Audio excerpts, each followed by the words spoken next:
नमस्कार, मैं सिमरन स्वागत करती हूँ आप सभी का एक बार फिर से आयोग द्वारा आयोजित इस पॉडकास्ट में।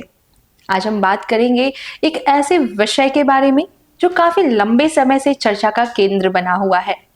जी हाँ, टीआरई 4।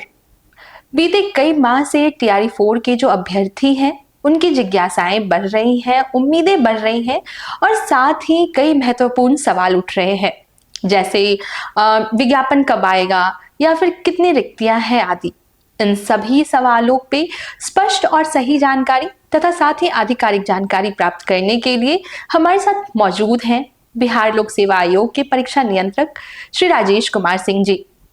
आज की इस बातचीत से हमारी कोशिश केवल जानकारी प्राप्त करना ही नहीं, बल्कि उन लाखों अभ्यर्थियों की जो जिज्ञासाएं हैं और वैसे अभ्यर्थी जो काफी लंबे समय से नोटिफिकेशन का इंतजार कर रहे हैं और तैयारी कर रहे हैं, उनको सही जानकारी देना है। तो चलिए बातचीत शुरू करते हैं। और सर, सबसे पहले तो आपका बहुत बहुत स्वागत है। थैंक यू सर, सबसे पहले तो मैं उन लाखों अभ्यर्थियों की तरफ से सर आपको थैंक यू कहना चाहूंगी। और सर, मैं गो थ्रू कर रही थी कमेंट्स से, तो सर उसमें भी बहुत सारे अभ्यर्थियों ने आयोग के इस कदम की सराहना की है कि आयोग जो है लगातार अभ्यर्थियों को पॉडकास्ट के माध्यम से सही जानकारी दे रही है, सर समय जानकारी उनको प्राप्त हो रही है। तो सर इस चीज के लिए थैंक यू सो मच। आयोग देखिए अब पहले से बहुत बदल चुका है। हमें भी ये प्रतीत हुआ कि अभ्यर्थियों को जानकारी देने का एक अच्छा माध्यम है सोशल मीडिया। तो आयोग अब सोशल मीडिया के सभी प्रमुख प्लेटफॉर्म पर है। तो समय समय पर विभिन्न परीक्षाओं के लिए हम लोग पॉडकास्ट के माध्यम से सोशल मीडिया प्लेटफॉर्म पर अभ्यर्थियों को जानकारी देते रहते हैं। बिल्कुल sir, thank you so much आयोग के इस कदम के लिए। और सर, आज का यह पॉडकास्ट जैसा मैंने बोला कि टीआरई 4 के लिए है। तो सर काफी लंबे समय से जो है टीआरई 4 के जो शिक्षक अभ्यर्थी हैं वो टीआरई 4 के विज्ञापन को लेकर के उनकी बहुत सारे सवाल हैं, उनकी जिज्ञासाएं हैं और लगातार टीआरई 4 को लेकर के वो सवाल भी कर रहे हैं कि टीआरई 4 का विज्ञापन आखिर कब जारी होगा।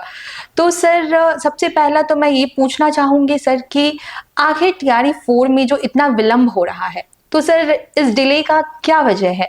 आखिर क्यों इतना डिले हुआ इस विज्ञापन को जारी करने में, और सर क्या रीजंस है?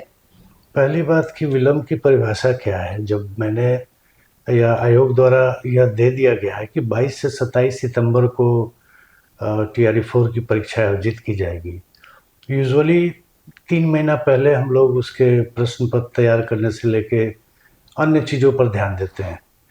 अभी 6 महीना बचा हुआ है, तो मुझे समझ नहीं आता कि इतनी हड़बड़ी क्यों है कि विज्ञापन तुरंत जारी कर दिया जाए।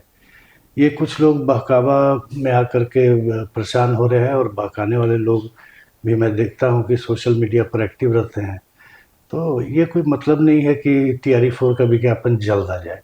डेट जब एग्ज़ाम का दे दिया गया है 22 से 27 सितंबर होगा, तो हमारे पास जून तक का टाइम, हम जून तक भी हमारे दृष्टिकोण से कोई विलंब नहीं है। लेकिन खैर, विलंब होने का 2-3 कारण था। एक तो गेस्ट टीचर के मामले में मामला अटका हुआ था जो अभी शिक्षा विभाग से हमें प्राप्त हो गया। अल्पसंख्यक कल्याण विभाग में भी महिला आरक्षण के बारे में थोड़ी त्रुटि थी जिसको कि प्राप्त कर लिया गया बैठक करके, और भी कुछ परिवर्तन किया गया इस बार जिसके चलते भी विलंब हुआ। लेकिन विलंब, मैं फिर से दोहराना चाहूँगा, कोई विलंब नहीं है। 22 से 27 सितंबर को परीक्षा होगी, अभ्यर्थी उसकी तैयारी करें। परीक्षा आयोजन कराना हमारा काम है, फॉर्म भराना हमारा काम है। सर इसी के साथ मैं ये पूछना चाहूंगी, और मेरे साथ जो लाखों अभ्यर्थी हैं सर, उनका यह सवाल है कि आखिर टीआरई 4 की वैकेंसी अब कब आएगी सर? अब कितना विलंब है और कब तक यह जारी हो जाएगा सर? टीआरई 4 का जो नोटिफिकेशन है आयोग की तरफ से कब तक अभ्यर्थियों के लिए दे दिया जाएगा? देखिए, अब टीआरई 4 का नोटिफिकेशन 3-4 दिन में जारी कर दिया जाएगा, लेकिन फॉर्म भरने की तिथि 25-26 के आसपास रखी जाएगी। वह इसलिए कि 25 से 30 71वीं कंबाइंड की मुख्य परीक्षा है और 23 तारीख को भी एक परीक्षा है। तो उसका एडमिट कार्ड डाउनलोड होने का समय 17 से लेके 23 तक है। आयोग ये नहीं चाहता है कि उनको एडमिट कार्ड डाउनलोड करने में किसी तरह की कठिनाई हो, क्योंकि TRE 4 के नोटिफिकेशन निकलने पर बहुत लोग आपाधापी में फॉर्म भरना चाहेंगे। तो ऐसे ऐसी स्थिति में जब लाखों या बड़ी संख्या में लोग फॉर्म भरने लगते हैं तो एडमिट कार्ड डाउनलोड होने में कठिनाई होती है। तो इसीलिए फॉर्म भरने का तिथि जो है वो 25 या 26 से रखा जाएगा, जो कि नोटिफिकेशन में लिखा हुआ रहेगा। नोटिफिकेशन 3 से 4 दिन में प्रकाशित कर दिया जाएगा। तब तो ये उन लाखों शिक्षक अभ्यर्थियों के लिए खुशखबरी की है जो काफी लंबे समय से जो है TRE 4 की वैकेंसी के लिए मांग कर रहे थे और इंतजार भी कर रहे थे। तो अब आपका इंतजार यहीं समाप्त होता है। सर ने जैसा बताया कि अब बहुत जल्द आयोग के द्वारा नोटिफिकेशन जारी कर दिया जाएगा। तो सर जैसा कि अभी आपने बताया नोटिफिकेशन बहुत जल्द जारी होने वाला है, तो सर मैं ये पूछना चाहूंगी कि सर TRE 1, TRE 2 और TRE 3 इन सभी का परीक्षा करवाया गया था आयोग द्वारा। तो सर क्या जो फॉर्म भरने की प्रक्रिया है बिल्कुल इन तीनों TRE की तरह सिमिलर है या इस TRE 4 के लिए कोई संशोधन किया गया है, कुछ चेंजेस किए गए हैं सर? 2 प्रमुख चेंज किए गए हैं जिसको अभ्यर्थियों को ध्यान में रखना चाहिए फॉर्म भरते समय। इस बार फॉर्म भरने के समय ही 38 जिला का चॉइस उनको देना होगा। वह सावधानीपूर्वक भर देंगे, क्योंकि अगर मान लीजिए आप 30 जिला का चॉइस देते हैं और रैंक के हिसाब से वर्ग 6 से 8 के लिए आपने अप्लाई किया है और रैंक के हिसाब से आपको 32वां या 33वां जिला मिल रहा है और अगर फॉर्म में आपने 30 ही जिला भरा है तो फिर आपका नहीं होगा। ये ध्यान रखिएगा। ये बिल्कुल कंबाइन की तरह है कि अगर आपने केवल डिप्टी कलेक्टर DSP का चॉइस दिया है और रैंक के हिसाब से आपको रजिस्ट्री या फिर अन्य कोई सेवा मिल रही है लेकिन आपने चॉइस ही नहीं दिया तो आपका कंबाइन में नहीं होगा। उसी तरह यह ध्यान रखना है, ये एक इम्पॉर्टेंट बात है कि 38 जिला का चॉइस जो अभ्यर्थी चाहते हैं वो भर दें, या कम से कम 2-3 जिला नहीं चाहते हैं उसको छोड़कर अधिकांश जिला का चॉइस भर दें। ये एक परिवर्तन किया गया है। दूसरा एक समस्या आती है फॉर्म भरने के बाद कि पेमेंट का, खासकर जो अंतिम 1 या 2 दिन में फॉर्म भरते हैं, ऐसी शिकायतें प्राप्त होती हैं कि उन्होंने सबमिट किया, पेमेंट किया तो वो दिख रहा है कि हाँ पेमेंट हो गया, जबकि यहाँ हमारे एंड पर वो पेमेंट नहीं दिखता है। 2-3 दिन बाद बैंक सेटल करता है, तो कभी कभी इसको लेकर कंट्रोवर्सी हो जाती है। तो इसलिए ऐसा प्रावधान इस बार किया गया है कि पहले आप पेमेंट कर देंगे, उसके बाद ही आपको फॉर्म भरने का लिंक उपलब्ध होगा। ये 2 प्रमुख चेंज किया गया है। बिल्कुल, तो जो भी शिक्षक अभ्यर्थी फॉर्म भरेंगे इस बार इन बातों का विशेष ध्यान रखेंगे आप भी फॉर्म भरते वक्त। सर TRE 4 में कुल कितनी रिक्तियां हैं, कितनी वैकेंसीज हैं और सर क्लास वाइज कितनी वैकेंसीज हैं? देखिए TRE 4 में कुल रिक्ति 46,882 है। इसमें 4 विभागों की रिक्तियां हैं। पिछड़ा एवं अति पिछड़ा वर्ग कल्याण विभाग में प्रारंभिक शिक्षक में 63 रिक्ति है, प्रधानाध्यापक में 9 रिक्ति है, माध्यमिक शिक्षक TGT जो होते हैं वो 98 रिक्ति है, उच्च माध्यमिक शिक्षक PGT जो होते हैं उसमें 189 रिक्ति है। उसी तरह अनुसूचित जाति अनुसूचित जनजाति कल्याण विभाग में वर्ग 1 से 5 में 239 रिक्ति है, वर्ग 6 से 10 में 316 रिक्ति है और वर्ग 11-12 में 489 रिक्ति है। प्रधानाध्यापक में 14 रिक्ति है। शिक्षा विभाग में माध्यमिक वर्ग 9 और 10 में 9,082 रिक्ति है। उच्च माध्यमिक यानी 11वीं और 12वीं में 16,774 रिक्ति है। प्राथमिक विद्यालय वर्ग 1 से 5 में 10,778 रिक्तियाँ हैं। मध्य विद्यालय वर्ग 6 से 8 में 8,583 रिक्ति है। और अंतिम में अल्पसंख्यक कल्याण विभाग में माध्यमिक वर्ग 9 से 10 में 98 रिक्तियाँ हैं। उच्च माध्यमिक वर्ग 11 से 12 में 180 रिक्तियाँ हैं और प्रधानाध्यापक में 9 रिक्तियाँ हैं। कुल मिलाकर 46,882 रिक्तियाँ हैं। सर इसी के साथ हमारा आखिरी सवाल ये होगा कि इस पूरी प्रक्रिया के दौरान जो फॉर्म भरना है TRE 4 का, तो सर अभ्यर्थियों को किन बातों का विशेष ध्यान रखना है?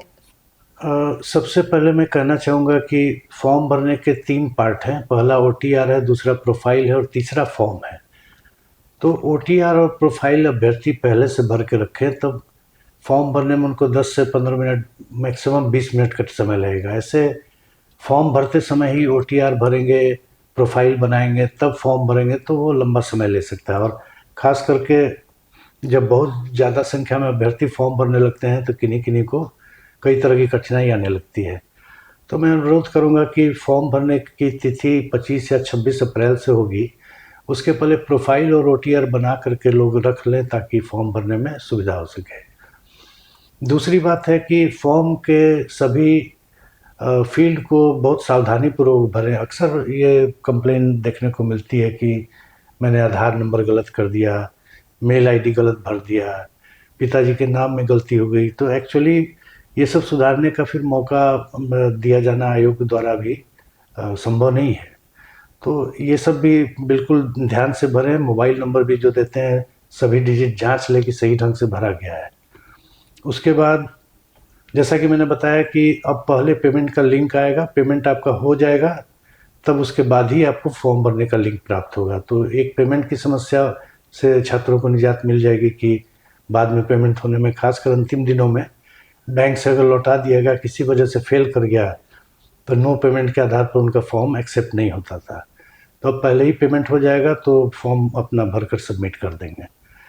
दूसरा एक चीज़ होता है कि सबमिट करने के पहले, फाइनल सबमिट करने के पहले सारे डेटा को एक बार चेक कर लें कि सही ढंग से भरा गया है। जैसा कि मैंने बताया, ईमेल आईडी, माता पिता का नाम, आधार नंबर, मोबाइल नंबर, ये सब सही भरा गया है, नहीं तो बाद में बड़ी दिक्कत हो जाती है। और लास्ट में मैं कहूँगा कि अंतिम तिथि का इंतज़ार नहीं करें। बार बार आयोग यह अपील करता है कि शुरू में या बीच में ही फॉर्म भर लें, अंतिम तिथि का इंतज़ार नहीं करें, अन्यथा उनका फॉर्म किसी की वजह से गड़बड़ा सकता है फॉर्म भरना। तो यही सब मेन मुख्य बातें हैं। जो भी अभ्यर्थी पहली बार ओटीआर करने जा रहे हैं उनके लिए आयोग की आधिकारिक सोशल मीडिया हैंडल्स है, उस पर ऑलरेडी एक ओटीआर की पूरी प्रक्रिया का एक वीडियो उपलब्ध है। तो मैं अनुरोध करूंगी जो भी अभ्यर्थी ओटीआर करने जा रहे हैं उससे पूर्व एक बार अवश्य उस वीडियो को देख ले ताकि आपके लिए प्रोसीजर्स जो है और क्लैरिटी हो जाए उसमें, और बहुत ही सावधानी पूर्वक अपने ओटीआर को भरें क्योंकि उसमें संशोधन का कोई भी प्रावधान नहीं है। बिल्कुल जैसा सर ने बोला कि लास्ट डेट का वेट नहीं करें।